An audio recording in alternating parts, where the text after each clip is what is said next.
Sa isang tindahan, nagkita ang tatlong magkaibigan, si Ramil, George at Amog.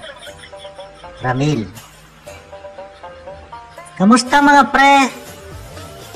Alam nyo ba, kakauwi ko lang galing probinsya, doon sa lolo ko. Mga pre, alam nyo ba, ang laki ng bahay ng lolo ko. Sa sobrang laki, kalahating oras ka pumasok, kalahating oras ka din makalabas."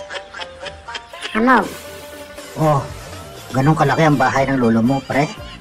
Mayaman pala ang lolo mo." Ramil: "Oo, pre, ganun kayaman ang lolo ko. Amog: Pero wala yan sa lolo ko. Mas mayaman ang lolo ko. Ang bahay nun, kalahating araw ka pumasok, kalahating araw ka din makalabas."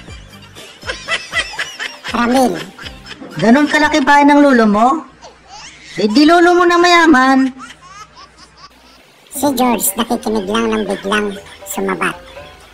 George: "Lay, parang bahay ng kalapati ang bahay ng lolo nyo eh. Inagyabang nyo na eh.